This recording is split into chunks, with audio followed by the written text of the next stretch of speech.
معاشرے میں بگاڑ پیدا ہوگا. تو مفتی صاحب جیسے ابھی علامہ صاحب نے فرمایا، ہم کس طریقے سے اگر میں آپ کے پاس آتا ہوں تو جو آپ کے مذہبی خیالات سے متفق نہیں ہیں وہ کہے گا چھڈ اندر کول کیوں جا رہے ہیں، وہ تو ہے ہی نہیں صحیح ساڑھے کو لا. یہ کیا ماجرا ہے؟ حضور نبی کریم صلی اللہ علیہ وآلہ وسلم آپ نے جب ایک صحابی ہیں ان کو کسی علاقے میں بھیجا، غالباً یمن کی طرف بھیجا، تو آپ نے ان سے فرمایا کہ فیصلہ کیسے کرو گے، یعنی حق کی پہچان کیسے کرو گے، کیونکہ صحابہ کرام رضوان اللہ تعالی علیہ مجمعین ڈائریکٹ نبی کریم صلی اللہ علیہ وآلہ وسلم سے فیض حاصل کرنے والے ہیں. وہاں پر تو کوئی ضرورت نہیں تھی ان تمام چیزوں کی. تو اب انہوں نے عرض کی یا رسول اللہ صلی اللہ علیہ، میں قرآن کے مطابق فیصلہ کروں گا، قرآن سے مسائل کو نکالوں گا. حضور نبی کریم صلی اللہ علیہ وآلہ وسلم نے فرمایا کہ اگر تمہیں قرآن سے مسئلہ نہ ملے تو پھر کیا کرو گے؟ عرض کی یا رسول اللہ صلی اللہ علیہ، میں آپ کی سنت کی طرف رجوع کروں گا. تو فرمایا اگر میری سنت میں بھی کوئی چیز نہ پاؤ، ظاہر ہے علاقے کے اختلافات کے ساتھ مسائل کا اختلاف ہوتا ہے، کچھ علاقے ایسے ہیں وہاں پر وہ مسائل نہیں پائے جاتے، علاقے کا جب اختلاف ہوتا ہے تو وہاں پر کچھ اور مسائل درپیش ہوتے ہیں. تو انہوں نے عرض کی یا رسول اللہ صلی اللہ علیہ، میں اپنی رائے سے اجتہاد کروں گا. جب یہ جملہ انہوں نے عرض کیا تو حضور صلی اللہ علیہ وآلہ وسلم نے ان کو رخصت بھی فرمایا اور ان کو دعا بھی دی.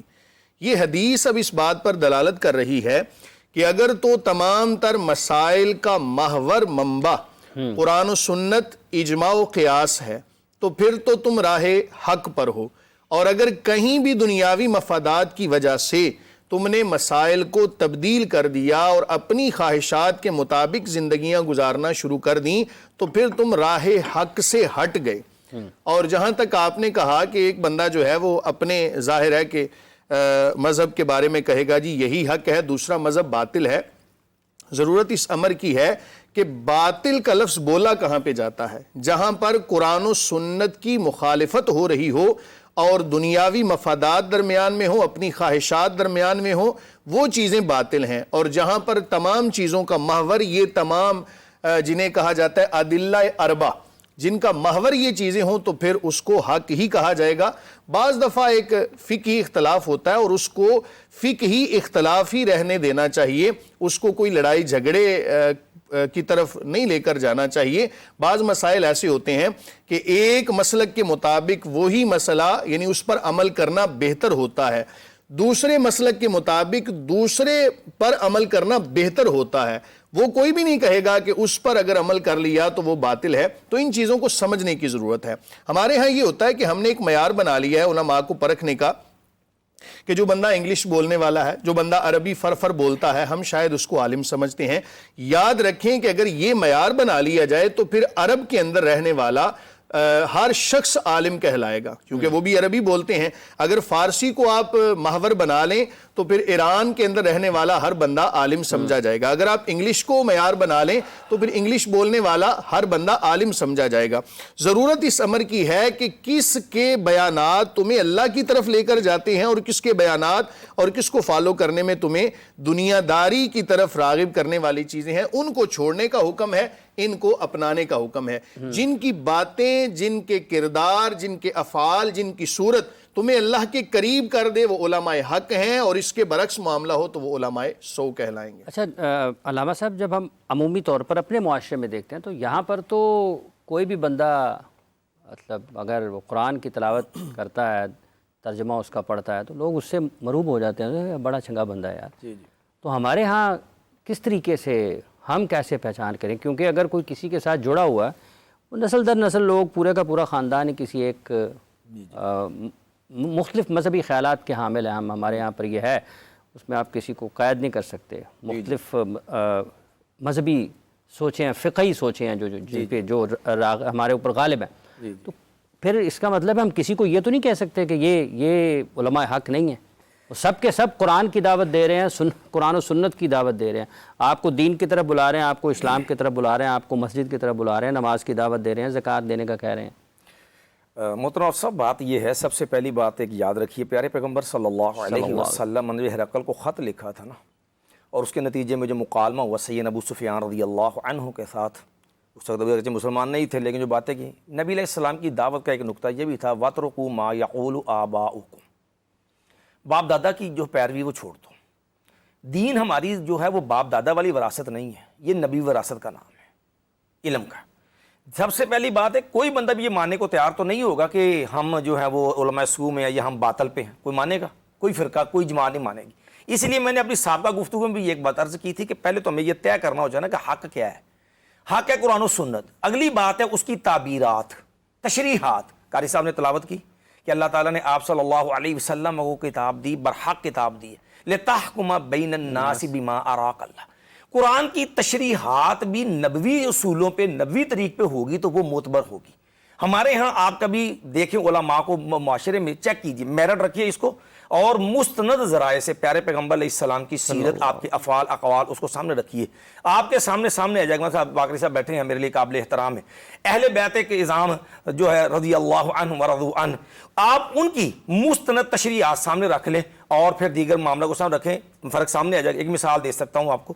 آپ دیکھیں کتنے لوگ بیٹھے ہیں دعویٰ قرآن اس کا کریں گے لیکن تعبیرات تشریحات اپنی عقل کی بنیاد پہ ہیں، رسول اللہ صلی اللہ علیہ وسلم کی سیرت کی بنیاد پہ نہیں ہے. مثال کے طور پہ آپ کو جتنے یہ سابقہ فرقے دیکھیں گے، جہمیہ، معتزلہ، معطلہ، یہ جتنے کیا تھے یہ اہل السنہ کے اندر شمار نہیں ہوتے. یہ بھی اہل السنہ کے مقابلے میں بدعی فرق شمار ہوتے. کیوں؟ ان کے اندر صفات الہیہ میں وہ عقل کا دخل زیادہ تھا، سنت کا اتباع نہیں تھا. فی زمانہ آپ چیک کر لیں کتنے متجددین ہیں، نام لیں گے کہ ہم فرقہ وریت سے بالا قرآن و سنت کے مبلغ ہیں، دین کے داعی ہیں، ٹھیک ہے، لیکن ان کی تشریحات کا محور کیا ہوگا؟ محض عقل ہے. ٹھیک ہے، مثال کے طور پہ وہ دین کو محدود کرتے ہیں، یہ 39 سنتوں کے اندر محدود ہے، باقی سب چیز فارغ ہے. اب وہ جو عقل کی بنیاد پہ تشریحات ہیں، عقل تو معیار نہیں ہے کیونکہ میری عقل کا کرائٹیریا اور ہے، معیار اور ہے، آپ کا اور ہے، باقری صاحب کا اور ہے، جو ہے قاری صاحب کا اور ہے. تو آپ عقل کو تو تیار نہیں کر سکتے. اس لیے تشریحات بھی جب آپ نبی اصحاب کرام صلی اللہ علیہ وسلم جن کے اندر اہل بیت رضوان بھی شامل علیہم السلام، تو پھر آپ جو ہیں وہ حق پہ رہ سکتے ہیں. جب آپ تشریحات کے اندر اپنی فرقہ ورنہ سوچ داخل کریں گے، آپ اپنی عقل کو داخل کریں گے، تو پھر یاد رکھیے آپ کا لیبل اہل سنت کا ہو، آپ کا لیبل ائمہ اہل بیت کی پیروی کا ہو، اہل الحدیث کا ہو، پھر مت سمجھے کوئی کہ وہ حق پہ ہے. سمپل سی بات. تشریحات کا معاملہ ہے. صاحب ہم جب اپنے ملک میں بات کرتے ہیں تو پھر ہم کس طریقے سے اس کا، اب کوئی شخص اگر عالم دین نہیں ہے، فرض کر لیں عالم دین نہیں ہے، اس طرح سے مبلغ نہیں ہے، لیکن وہ قرآن تعلیمات پر عمل کرتا ہے، اسلامی تعلیمات پر عمل کرتا ہے، نماز پڑھتا ہے، زکوٰۃ ادا کرتا ہے، غریبوں کا مسکینوں کا خیال رکھتا ہے، یتیموں کے سر پر ہاتھ دھرتا ہے، اپنے والدین کا، بہن بھائیوں کا، عزیز و اقارب کا خیال رکھتا ہے، تو پھر تو وہ بھی اس صف میں آئے گا جس طرح آپ نے جو آیت مبارکہ شروع میں پہلی انما یخشی اللہ من عباد العلماء. جی اب دیکھیے اس حوالے سے میں عرض کروں گا، اللہ تبارک و تعالیٰ نے جیسے ایک دوسری آیت میں ارشاد فرمایا کہ یا ایھا الذین آمنوا قوا انفسکم واہلیکم نارا، کہ اے اہل ایمان تمہاری پہلے ذمہ داری یہ ہے کہ تم ایک کلمے کی مدد چاہوں گا، جیسے آپ نے یہ آیت مبارکہ پڑھی، پھر ہم اس آیت مبارکہ کو ساتھ شامل کر کے کس طریقے سے رہنمائی لے سکتے ہیں کہ یا ایھا الذین آمنوا لما تقولون ما لا تفعلون. ما لا تفعلون، بالکل یہ آپ کی بہت خوبصورت ہے کہ یعنی وہی ان دو طبقات میں فرق کرنے کے لیے، جیسے پہلے بھی میں نے عرض کیا ہے کہ ایک وہ شخص ہے کہ جو سے ہم عالم حق کہہ رہے ہیں، اس کا ہر عمل جب خوشنودی خدا کے تحت ہوگا تو اس کے قول و فعل میں تضاد نہیں ہوگا، اور جو دنیاوی مفادات کے تحت، ریاکاری کے تحت یا کسی اور مقصد کی خاطر عمل کر رہا ہے، اس کے قول اور فعل میں مطابقت نہیں ہوگی. اور پھر اب یہاں پہ جو میں عرض کرنا چاہتا تھا کہ جیسے آپ نے سوال کیا کہ آج کا جو نوجوان ہے سب سے پہلی ذمہ داری کیا ہے، یعنی اگر ہم ایک گھر کا ماحول ہی دیکھیں، سب سے پہلے تو ماں باپ کی ذمہ داری ہے کہ جو اولاد کی تربیت کر رہے ہیں کہ یا ایھا الذین آمنوا قوا انفسکم واہلیکم نارا، کہ پہلے ہم اپنی جان کو جہنم کی آگ سے بچا لیں، پھر اس کے بعد جو میرے ماتحت ہیں، جو میرے اہل و عیال ہیں، جو میرے زیر کفالت ہیں، ان کو میں جہنم سے بچاؤں. اور اسی لیے ماں باپ کو چاہیے کہ بلوغت کی عمر تک جو بھی ضروری عقائد ہیں قرآن و حدیث کی روشنی میں، جو بھی اس کے علاوہ اخلاقیات ہیں، عبادات ہیں، جس زندگی گزارنے کے لیے ان کے ضروری ہیں، وہ انہیں تعلیم دے دیں. وَأْمُرْ أَهْلَكَ بالصلاۃ، بے شک ایسا ہی ہے. اور اس کے لیے اگر دیکھا جائے سورہ لقمان بہت خوبصورت میں سمجھتا ہوں کہ ہمارے لیے ایک دستور ہے، آئین ہے کہ کیسے ایک باپ اپنے بیٹے کی فکر کرتا ہے اور نصیحت کیسے کرتے ہیں. بات ہی شروع کرتے ہیں یا بنیا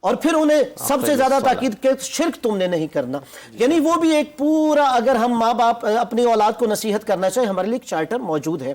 لیکن اصل مسئلہ یہی ہے کہ آج کے جو نوجوان علماء سے دور ہو رہے ہیں، اس کی اہم وجہ جو آپ نے شروع میں کہا بھی صحیح، اگر وہ دیکھتے ہیں کسی ایک عالم کے قول اور فعل میں تضاد ہے تو وہ سارے علماء کو اسی کیٹیگری میں شامل کر دیتے ہیں. ایک تو انہیں یہ فرق رکھنا چاہیے،